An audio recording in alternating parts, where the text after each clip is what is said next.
Neraka adalah tempat yang paling hina yang dikhususkan untuk orang-orang yang melanggar perintah Allah Subhanahu wa taala dan abai terhadap amalan Rasulullah Shallallahu alaihi wasallam. Terdapat 7 tingkatan neraka, di mana neraka jahanam merupakan level neraka tertinggi karena di sana terjadi penyiksaan yang paling dahsyat dan mengerikan. Dan di dalam neraka jahanam itu ada sebuah tempat yang bernama Jub al-Hazan yang memiliki arti lembah kesedihan. Seandainya diumpamakan, neraka jahanam ini adalah sebuah samudra yang luas, maka Jub al-Hazan ini adalah palung atau lembahnya. Jadi bisa diistilahkan Jub al-Hazan merupakan tempat paling rendah atau tempat terdalam di dalam neraka jahanam. Berbicara soal neraka, ternyata ada beberapa nama anak manusia di dalam Al-Quran yang dipastikan memiliki tempat di dalam neraka. Itu semua terjadi akibat perbuatannya selama dia masih hidup. Maka siapa sajakah nama-nama itu? Jadi inilah 11 nama yang dipastikan masuk neraka dalam Al-Quran.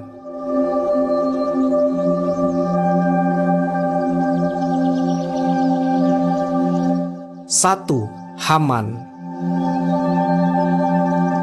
Haman adalah orang yang disebutkan namanya sebanyak 6 kali di dalam Al-Quran. Tentu bukan karena akhlaknya atau karena ibadahnya kepada Allah Subhanahu wa taala, melainkan karena pencapaian yang buruk selama hidupnya. Haman diketahui adalah seorang arsitek yang membuat piramida Mesir. Di dalam Al-Quran, Allah Subhanahu wa taala berfirman, "Dan berkata Fir'aun, 'Hai Haman, buatkanlah bagiku sebuah bangunan yang tinggi supaya aku sampai ke pintu-pintu, yaitu pintu-pintu langit, supaya aku dapat melihat Tuhan Musa, dan sesungguhnya aku memandangnya seorang pendusta.'" Al-Quran Surat Al-Mu'minun ayat ke-36 sampai 37. Berdasarkan ayat ini dapat diketahui bahwa Haman adalah seorang pembesar Fir'aun yang hidup sezaman dengan Nabi Musa alaihissalam. Dia bertugas membantu Fir'aun dalam melaksanakan segala perintahnya, salah satunya membuat bangunan yang tinggi. Dan tentu dalam hal ini Haman merupakan sekutu dari Fir'aun. Di kerajaan Fir'aun, Haman menempati beberapa posisi penting di kerajaan, seperti menteri, penasihat kerajaan yang berfokus dalam bidang keagamaan, dan sebagai pelaksana proyek pembangunan piramida. Hamanlah yang diperintahkan oleh Fir'aun untuk merancang sekaligus menjadi mandor untuk proyek besar pembuatan bangunan piramida, yang nantinya piramida yang tinggi itu akan digunakan Fir'aun untuk melihat Tuhan Musa dari atas sana. Proses pembangunan piramida ini kira-kira membutuhkan 50.000 pekerja dan belum termasuk tukang untuk membuat kuil-kuilnya. Konon, setelah pembangunannya selesai, Fir'aun kemudian melesatkan anak panah dari atas puncak menara itu untuk membunuh Tuhannya Musa. Kemudian Fir'aun berbohong kepada masyarakat dan semua orang bahwasanya Tuhannya Musa telah mati dengan menunjukkan anak panahnya yang kembali telah berlumuran darah. Menurut sebagian ahli tafsir, Fir'aun diam-diam telah mencelupkan ujung anak panah itu ke dalam darah. Dalam penelitian para sejarawan, Haman ini baru muncul setelah kembalinya Nabi Musa dari Madian. Haman jugalah yang menasihati Fir'aun untuk menolak misi keagamaan yang dibawa oleh Nabi Musa. Lalu pada peristiwa pelarian Bani Israel dari Mesir yang dikenal dengan istilah Exodus, Haman mati tenggelam bersama Fir'aun dan bala tentaranya di Laut Merah. 2. Abu Lahab.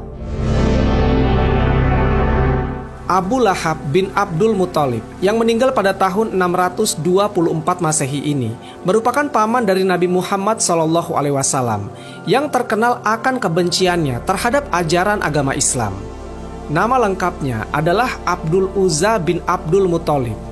Uzza adalah sebuah nama berhala yang ada di Mekah pada masa itu. Jadi ada 3 berhala yang waktu itu disembah oleh kaum Quraisy, yaitu Lata, Uzza, dan Manah. Berhala-berhala ini disembah oleh kaum Quraisy dan percaya bahwasanya kalau Lata, Uzza, dan Manah adalah putra-putrinya Tuhan. Semasa hidupnya, Abu Lahab telah berulang kali diajak untuk memeluk agama Islam, tapi dia selalu menolak. Dikarenakan Islam adalah agama monoteisme, yang pada kala itu masyarakat Arab menganut paham paganisme. Bahkan sampai ajal menjemputnya, Abu Lahab mati dalam keadaan yang tidak memeluk Islam. Namun semua anak-anaknya Abu Lahab justru pada memeluk Islam pada hari pembebasan kota Mekah. Ketika wahyu turun kepada Nabi Muhammad SAW, Abu Lahab dengan segala cara menentang ajaran yang dibawa oleh keponakannya itu. Mulai dari memfitnah, mencemarkan nama baik, menghina dan lain-lain. Bahkan Abu Lahab juga kerap kali melakukan serangan fisik. Salah satu contohnya, dia pernah melempari Nabi Muhammad SAW dengan rahim kambing ketika Nabi Muhammad SAW sedang menjalankan sholat. Bahkan tak hanya itu, karena saking bencinya kepada keponakannya itu, Abu Lahab menyuruh putranya untuk menceraikan putri Rasulullah SAW. Karena sebelum Nabi Muhammad SAW menerima wahyu, Abu Lahab telah menikahkan anak-anaknya yang bernama Utbah dan Utaibah dengan dua putri Rasulullah SAW yang bernama Ruqayyah dan Ummu Kulsum. Tetapi setelah Nabi Muhammad SAW telah diangkat menjadi Nabi dan Rasul, Abu Lahab menyuruh kedua anaknya itu untuk mengakhiri pernikahan mereka dengan kedua putri Nabi Muhammad SAW itu. Bahkan dilakukan dengan cara yang kasar. Karena kebenciannya ini, maka turunlah sebuah surat di dalam Al-Quran yang bernama Surat Al-Lahab. Surat ini turun 10 tahun sebelum kematian Abu Lahab. Binasalah kedua tangan Abu Lahab dan benar-benar binasa dia. Tidaklah berguna baginya hartanya dan apa yang dia usahakan. Kelak, dia akan memasuki api yang bergejolak. Begitu pula istrinya, pembawa kayu bakar. Di lehernya ada tali dari sabut yang dipintal. Al-Quran Surat Al-Lahab.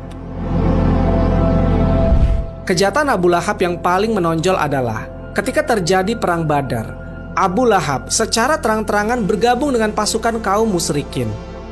Namun karena waktu itu dia sudah sangat tua, mustahil dia akan mengangkat pedang untuk bertempur dengan kaum muslimin.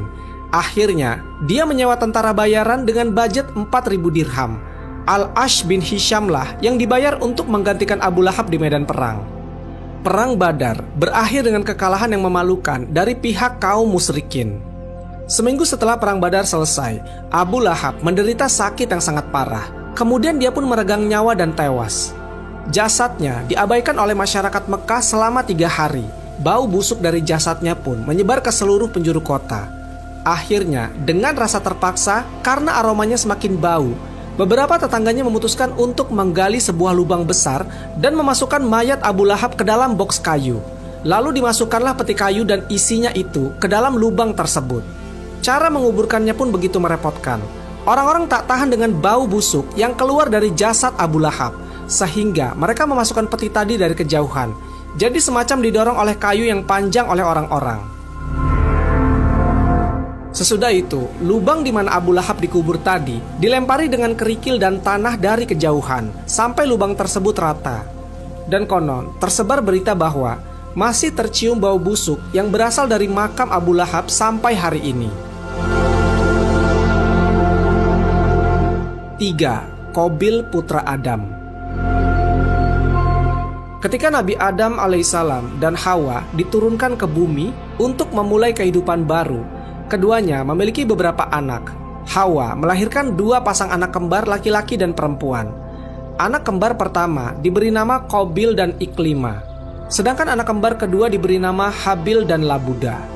Singkat cerita, ketika keempat anak tersebut sudah dewasa, Nabi Adam alaihissalam diperintahkan Allah Subhanahu wa Ta'ala untuk mengawinkan anak-anak kembarnya itu secara silang.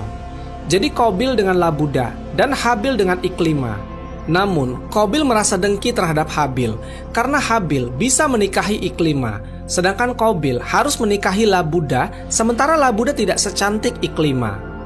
Karena keduanya tidak ingin mengalah, dan Nabi Adam alaihissalam pun tidak ingin melanggar perintah Allah Subhanahu wa Ta'ala, akhirnya kedua putra Nabi Adam alaihissalam itu diperintahkan untuk berkurban, agar nantinya Nabi Adam alaihissalam bisa mengambil siapa yang terbaik di antara mereka.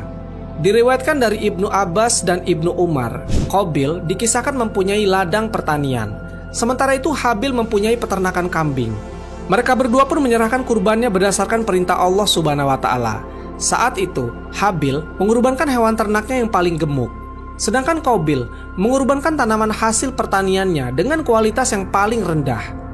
Allah Subhanahu wa Ta'ala kemudian mengirimkan api sebagai petunjuk dan tanda bahwa Allah Subhanahu wa Ta'ala telah menerima kurban dari kedua putra Nabi Adam alaihissalam itu. Api itu kemudian menyambar kurban dari Habil, yaitu seekor kambing yang paling gemuk dan kualitas terbaik. Sementara hasil pertanian Qabil tidak disambar api, menandakan bahwa kurbannya ditolak. Lalu mengetahui kalau kurban Habil diterima, sementara kurban Qabil tidak, Qabil semakin tersulut amarahnya.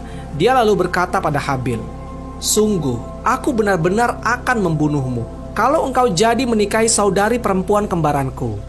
Kemudian Habil menjawab, "Sesungguhnya Allah Subhanahu wa Ta'ala hanya menerima kurban dari orang-orang yang bertakwa." Namun ketika Habil menerima ancaman pembunuhan dari Qabil, Habil berkata tidak akan membalas membunuh Habil. Dan hal ini diabadikan dalam Al-Quran surat Al-Ma'idah ayat ke-28. "Sungguh, kalau kamu menggerakkan tanganmu kepadaku untuk membunuhku, aku sekali-kali tidak akan menggerakkan tanganku kepadamu untuk membunuhmu. Sesungguhnya aku takut kepada Allah, Tuhan seru sekalian alam." Meskipun Qabil telah bersikap jahat kepadanya, Habil tidak akan membalas kejahatan saudaranya itu. Dia justru lebih memilih untuk diam karena keimanannya. Kisah perseteruan Qabil dan Habil sebagaimana yang tercantum dalam Al-Quran surat Al-Ma'idah ayat ke-27 sampai 31.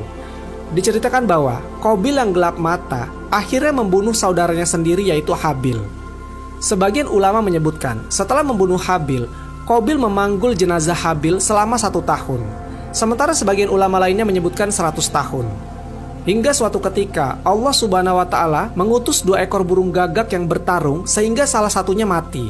Atas kuasanya, Allah Subhanahu wa Ta'ala memperlihatkan burung tersebut dalam keadaan yang sama, yang mana burung yang masih hidup menggali tanah dan memasukkan bangkai burung gagak yang telah mati ke dalamnya.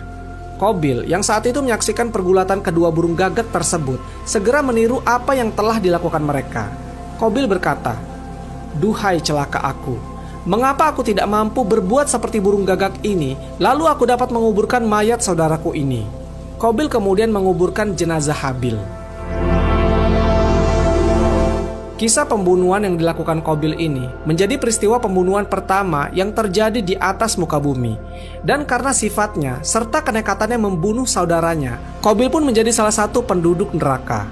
Dan tentu saja, membunuh bukanlah suatu dosa yang remeh. Bahkan Nabi Shallallahu Alaihi Wasallam telah mengingatkan, yang dihisap pertama kali dari seorang hamba adalah sholat, dan yang pertama kali diputuskan atas dosa sesama manusia adalah pertumpahan darah. Hadis riwayat An-Nasa'i. Sementara di Al-Quran, Allah Subhanahu wa Ta'ala mengingatkan, siapa yang membunuh seseorang muslim dengan sengaja, maka balasannya ialah jahanam.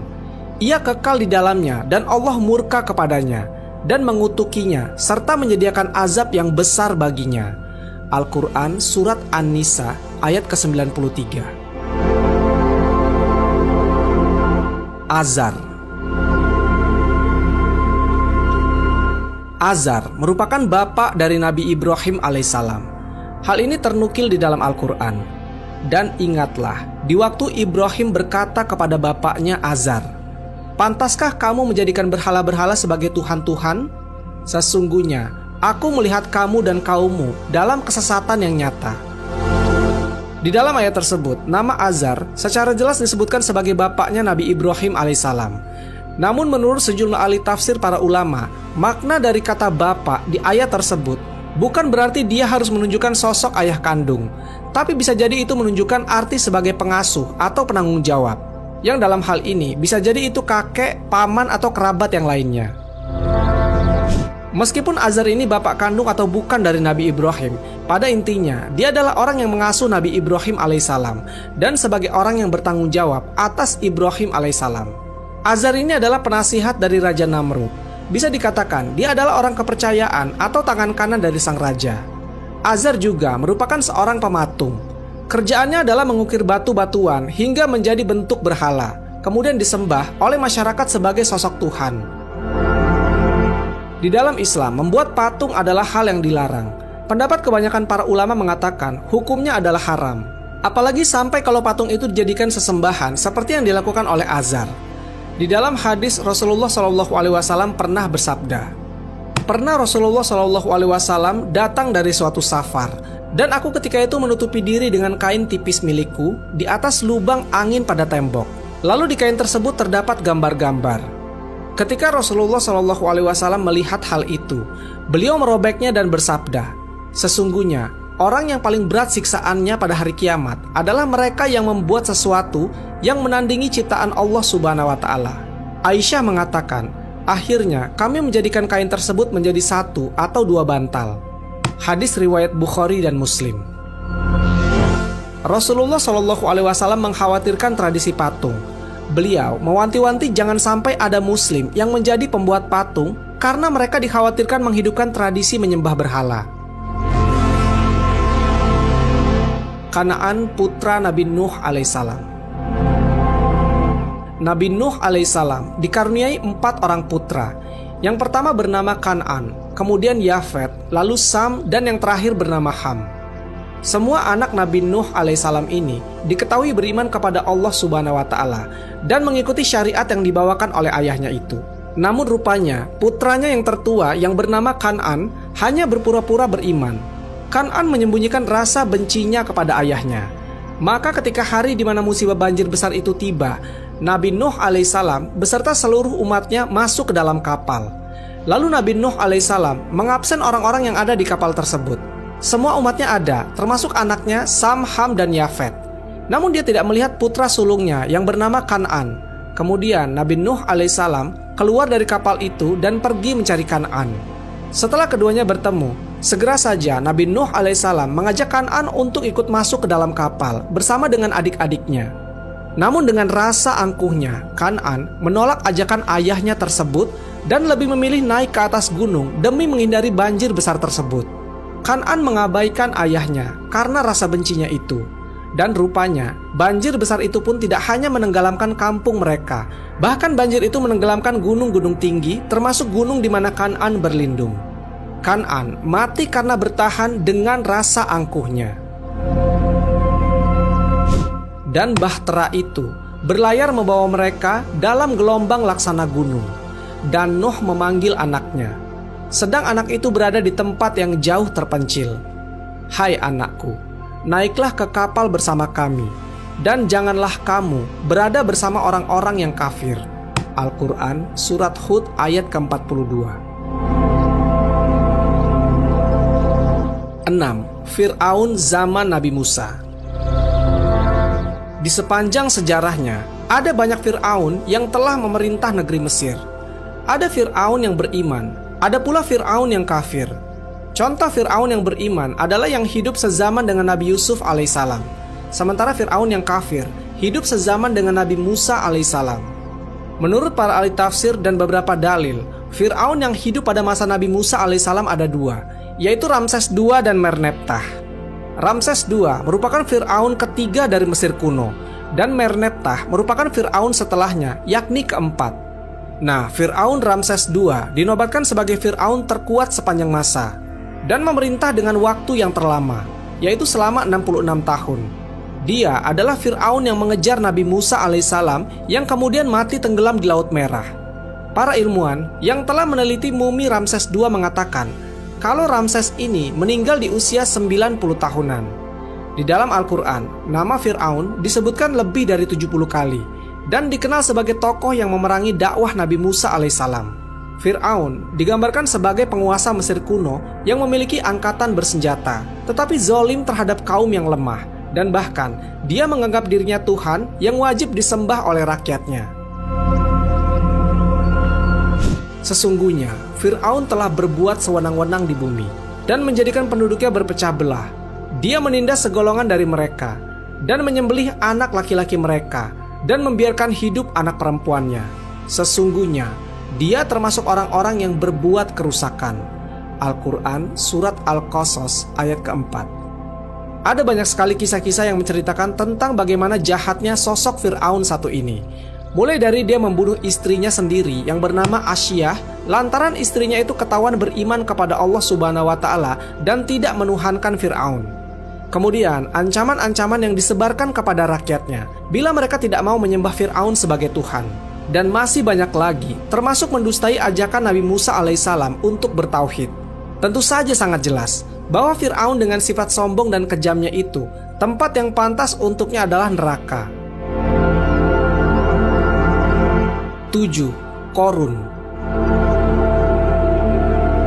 Kisah tentang Qorun diabadikan di dalam Al-Quran sebagai bentuk peringatan sekaligus menjadi pengingat bagi manusia bahwasanya sesungguhnya Allah Subhanahu wa Ta'ala tidak menyukai hambanya yang sombong dan tidak mengakui nikmat pemberiannya. Bahkan dalam sebuah hadis, nama Qorun dijejerkan bersamaan dengan nama-nama lain yang tercela perilakunya. Disebutkan dalam sebuah riwayat kalau Qorun adalah sepupu dari Nabi Musa alaihissalam. Qorun adalah anak Yasar yang merupakan adik kandung dari ayahnya Nabi Musa yang bernama Imran. Sebelum Qorun menjadi orang kaya, dulunya dia adalah orang yang sangat miskin dan bahkan punya banyak anak. Hal itulah yang membuat Qorun pusing. Hidupnya terbebani karena banyak tanggungan dan tidak punya uang. Pada suatu hari, Qorun mendatangi Nabi Musa alaihissalam. Qorun meminta Nabi Musa alaihissalam untuk mendoakannya supaya dia diberikan kekayaan. Dan tentu, doa dari seorang nabi pasti diijabah oleh Allah Subhanahu wa Ta'ala. Singkat cerita, Qorun pun menjadi orang yang sangat kaya. Dia sering mengambil harta dari Bani Israel yang lain dan memiliki ribuan gudang harta penuh berisi emas dan perak. Saking kayanya, kunci-kunci harta bendanya harus dipikul oleh beberapa orang yang kekar karena terlampau berat untuk dibawa oleh satu orang. Meskipun berkerabat dengan Nabi Musa alaihissalam, pada masa itu, Qorun yang pandai berbisnis malah memihak kepada Raja Fir'aun. Yana Adam, dalam bukunya yang berjudul Rahasia Dahsyat di Balik Kata Syukur, menyebutkan bahwa Qorun sering disebut sebagai julukan Munawir karena keindahan suaranya dalam membaca kitab Taurat. Imam Qatadah, Muqatil, dan Al-Qalbi mengatakan bahwa Qorun adalah kaum Bani Israel yang paling bagus bacaan Tauratnya. Ia bahkan merupakan ahli kitab Taurat setelah Nabi Musa alaihissalam dan Harun. Namun, dibalik ilmu dan hartanya yang melimpah, Qorun termasuk ke dalam golongan orang-orang yang munafik karena harta bendanya telah membutakan hatinya. Banyak orang soleh yang mengingatkannya dan menasihatinya agar dia tidak bersikap berlebihan dan tinggi hati. Namun Qorun mengabaikannya dan menganggap bahwa harta yang dimilikinya didapat dari ilmu dan usahanya tanpa campur tangan dari Allah Subhanahu wa Ta'ala. Dia berkata, "Sesungguhnya aku diberi harta itu semata-mata karena ilmu yang ada padaku." Tidakkah dia tahu bahwa sesungguhnya Allah telah membinasakan generasi sebelumnya yang lebih kuat daripadanya dan lebih banyak mengumpulkan harta? Orang-orang yang durhaka itu tidak perlu ditanya tentang dosa-dosa mereka. Al-Quran Surat Al-Qasas ayat ke-77. Bahkan, Qorun seringkali melewati kaum Bani Israel dengan pakaian beserta harta yang mewah.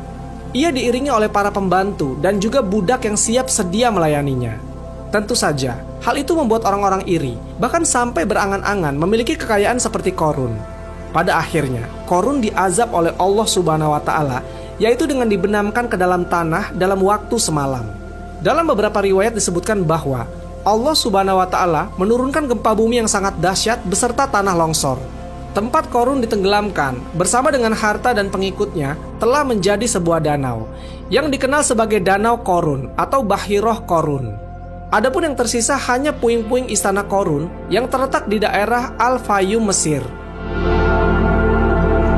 Qorun tenggelam bersama seluruh harta kekayaannya ke dalam perut bumi dan tidak ada yang satu pun tersisa. Tidak ada pula satu orang saja dari keluarga, kerabat, teman, maupun pengikutnya yang mampu menyelamatkannya. Harta dan ilmu yang dimiliki dan diagung-agungkan olehnya justru menjadi malapetaka baginya. 8. Istri Nabi Lut alaihissalam. Nabi Lut alaihissalam diperkirakan hidup pada tahun 1950 sampai 1870 sebelum Masehi. Beliau memiliki istri yang bernama Wali'ah atau Wa'ilah. Nabi Lut alaihissalam dan istrinya tinggal di sebuah kota yang bernama Sodom. Di kota itulah Nabi Lut alaihissalam ditugaskan oleh Allah Subhanahu wa Ta'ala untuk berdakwah kepada penduduk Sodom. Karena seperti yang kita sering bahas, orang-orang Sodom ini punya perilaku menyimpang, yaitu penyuka sesama jenis. Selain itu, masyarakat Sodom juga biasa merampok, menganiaya, dan melakukan kejahatan-kejahatan lainnya. Sesuai tugasnya, kemudian Nabi Lut alaihissalam setiap hari mendakwahi kaum ini, mengingatkan mereka dan meluruskan fitrah mereka sebagai manusia. Namun terjadi penolakan demi penolakan. Hanya sebagian kecil saja yang mau ikut ajaran Nabi Lut alaihissalam pada waktu itu. Sebagian lainnya membangkang dan mendustakan Nabi Lut alaihissalam, termasuk istrinya. Istrinya ini justru lebih mendengarkan para pembesar-pembesar kaumnya yang zolim dibanding mendengarkan apa yang dikatakan oleh suaminya. Wali'ah adalah sosok pengkhianat, sehingga ketika turun azab di kota Sodom, Wali'ah ikut mati bersama-sama penduduk kota Sodom yang membangkang. Sementara Nabi Lut alaihissalam dan para pengikutnya telah berhijrah ke suatu tempat yang aman tepat sebelum azab itu terjadi. 9. Istri Nabi Nuh alaihissalam.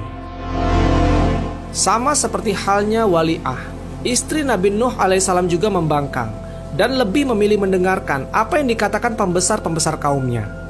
Dalam literatur Muslim, istri Nabi Nuh alaihissalam bernama Walihah. Ada juga yang menyebutkan kalau istri beliau bernama Amzurah binti Barakil, yang kemudian melahirkan 4 orang anak laki-laki yang bernama Kan'an, Sam, Yafits, dan Ham. Namun siapapun namanya, istri Nabi Nuh alaihissalam adalah salah satu orang yang tewas dalam musibah banjir besar karena dia tidak naik ke kapal Nabi Nuh alaihissalam dan lebih memilih ikut bersama para pembesar-pembesar kaum yang membangkang terhadap dakwah dari Nabi Nuh alaihissalam. 10. Namrud. Nimrod atau Namrud bin Kan'an bin Kaushi bin Sam bin Nuh alaihissalam. Dia adalah seorang raja yang hidup sezaman dengan Nabi Ibrahim alaihissalam, yang berkuasa di sebuah negeri yang bernama Babilonia. Namrud adalah raja yang memiliki kecerdasan berpikir melebihi manusia yang ada pada zaman itu. Tapi justru karena kecerdasannya itu, Namrud terjerumus dalam kesombongan yang luar biasa. Namrud dikisahkan memaksa seluruh masyarakatnya untuk menyembah berhala. Dan parahnya, Namrud bisa memutuskan hidup dan mati seseorang. Jadi barang siapa yang tidak mengikuti apa yang dia mau, maka orang itu akan dibunuh. Meskipun dikatakan permintaan Namrud terbilang aneh. Sama seperti halnya Nabi Ibrahim alaihissalam. Ketika Nabi Ibrahim alaihissalam tidak mau menyembah berhala, dan bahkan berhala-berhala itu malah dihancurkan oleh Nabi Ibrahim alaihissalam. Nabi Ibrahim alaihissalam dihukum mati dengan cara dilemparkan ke dalam api. Dan tentu saja berkat pertolongan Allah subhanahu wa ta'ala, Nabi Ibrahim alaihissalam selamat dari hukuman tersebut, dan api sama sekali tidak membunuh beliau. Perlu diketahui, Namrud adalah orang yang pertama di dunia yang mampu membangun bangunan pencakar langit yang dikenal dengan nama Tower of Babel atau Menara Babel, yang konon katanya tingginya mencapai 2484 meter. Menara inilah yang dikenal hingga saat ini sebagai simbol dari keangkuhan dan kesombongan manusia. Allah subhanahu wa ta'ala telah berikan semuanya untuk Namrud, yaitu kekuatan, kepintaran, dan harta kekayaan yang melimpah. Namun Namrud malah sombong, hingga akhirnya dia mati karena seekor nyamuk kecil yang masuk melalui lubang hidungnya. Dan nyamuk itu dikatakan tinggal di dalam kepala Namrud selama 400 tahun. Selama itu pula, Namrud hidup penuh kesengsaraan. Namrud gelisah, hidup seperti orang yang tidak waras. Setiap hari dia memukuli kepalanya, hingga pada akhirnya Namrud mati karena meminta seseorang untuk memukul kepalanya dengan keras, dengan tujuan membuat nyamuk yang ada di dalam kepalanya itu mati. Namun malah Namrud yang mati. 11. Ummu Jamil. Tokoh yang terakhir yang dipastikan masuk neraka adalah Ummu Jamil. Ummu Jamil adalah istri dari Abu Lahab. Dia juga adalah saudara perempuan dari Abu Sufyan sekaligus bibi dari Muawiyah. Sifat Ummu Jamil sama seperti suaminya. Dia terkenal membenci Rasulullah SAW. Sampai-sampai di Al-Quran Ummu Jamil disebut sebagai wanita pembawa kayu bakar. Ummu Jamil dan Abu Lahab, keduanya sama-sama punya nasab yang mulia. Sama-sama punya kedudukan sebagai bangsawan Arab yang kaya raya. Namun hari-hari Ummu Jamil ini selalu disibukkan oleh siasat dan strategi tentang bagaimana caranya menyakiti Nabi Muhammad SAW. Nah, Ummu Jamil ini punya sebuah kalung yang sangat besar dan mahal. Suatu hari Ummu Jamil pernah berkata, "Sesungguhnya aku akan menjual kalung ini untuk biaya memusuhi Muhammad." maka Allah Subhanahu wa Ta'ala kelak akan menghukumnya dengan tali dari api neraka yang dikalungkan di lehernya di akhirat. Si pembawa kayu bakar bisa juga dimaknai sebagai orang yang mempunyai kebiasaan menebar fitnah dan mengadu domba. Karena Ummu Jamil adalah orang yang suka membawa berita untuk merusak hubungan sesama manusia, dan disebutkan di sini kayu bakar karena menebarkan permusuhan dan kebencian di antara manusia, sebagaimana kayu bakar menebarkan api. Adapun mengadu domba adalah gangguan yang ditujukan kepada kaum muslimin untuk merusak hubungan sesama mereka. Rasulullah Shallallahu Alaihi Wasallam pernah bersabda, "Tidak masuk surga orang yang suka mengadu domba."